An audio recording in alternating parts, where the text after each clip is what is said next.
Number 1, ang nanguna ang pinaka-popular na kwento tungkol kay Rizal. This is a good one.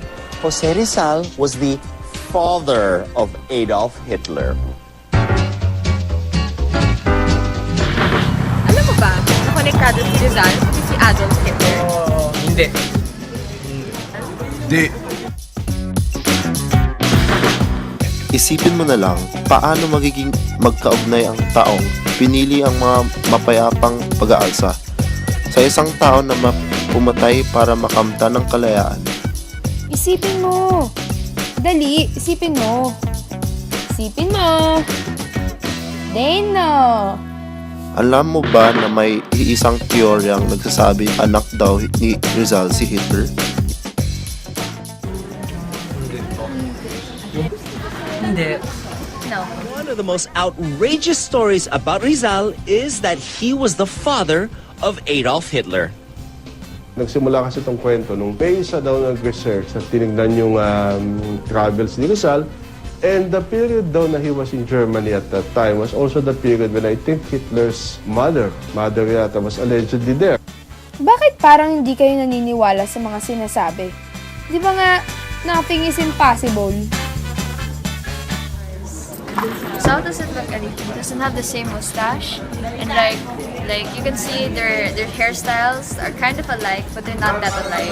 Because Jose Rizal's is like this, but Hitler's is like this.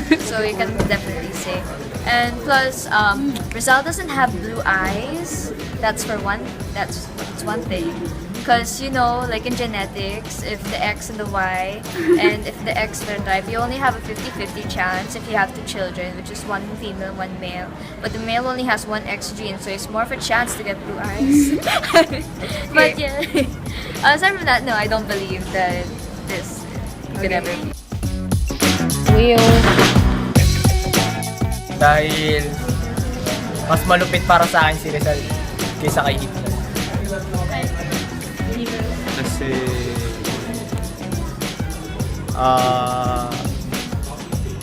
hindi. alam ko lang na hindi. Bakit? Porket ba sila dalawa may mustache? Tatay na niya?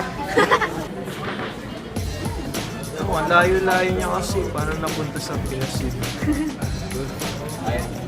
Parang malayo yung timeline ni Hitler pati ni Jose Rizal. Hindi, magagamit mo yun. Kaso kasi parang, ano ba yun? Sabi-sabi lang ng mga tao niya. Balikan natin ang panahon ni Rizal. Si Rizal ay ang nagtanggol sa mga Pilipino mula sa mga Kastila, nagutom at naghirap para maipalimbag ang Noli Me Tangere at El Filibusterismo na ang layunin ay gisingin ng mga Pilipino sa pang-aabuso ng kanilang nararanasan. Kung kaya naman, siya ay tinaguri ang pambansang bayani ng Pilipinas ngayon.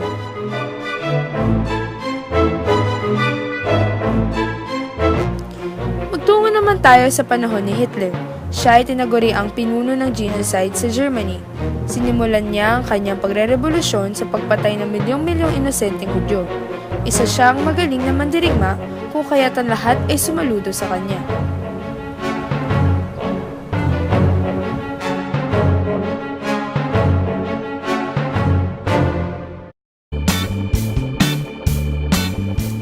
Ayon sa aming pagsasaliksik, umusbong ang usap-usapin patungkol sa pagkakaugnay ni Hitler at Rizal dahil sa isang babae.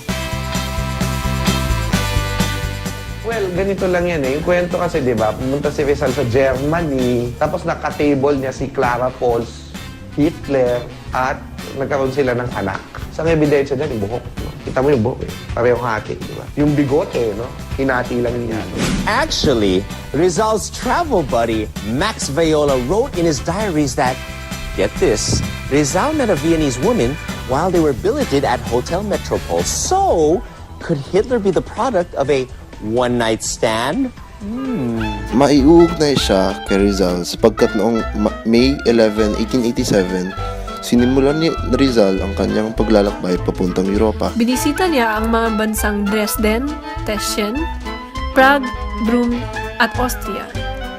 Makikita sa kwento ng kanyang pagpalakbay na nawala niya ang kanyang stick pin sa Brüm at naibalik ito sa kanya ng isang katulong o maid sa hotel na pinagtutuluyan niya sa Brüm.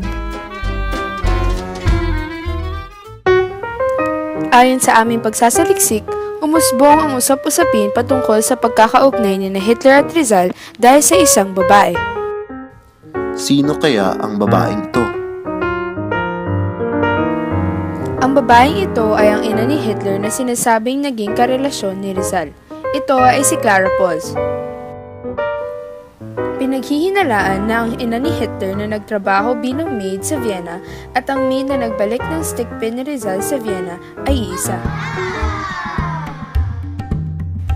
Siya ang sinasabing naging tulay ng pagkakaugnay ng dalawang magiting na lalaki sapagkat si Clara Pons ay mismong naging katulong o maid sa Vienna. Nagdalang tao si Clara Pons kay Hitler noong 1888 at siya ay ipinanganak noong 1888.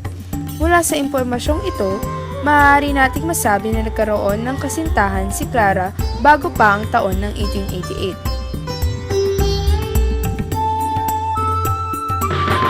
Posible ito mangyari dahil maraming mga pruweba na nagpapatunay na similar ang kanilang pisikal at pangkaisipang abilidad. Maliban dyan, si Hitler ay ampun lamang kaya ito ay posible.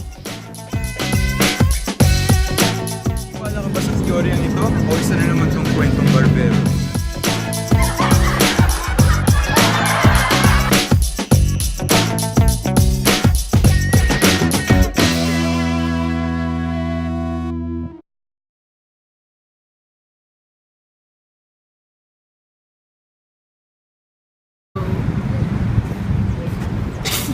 Dude, I was serious already.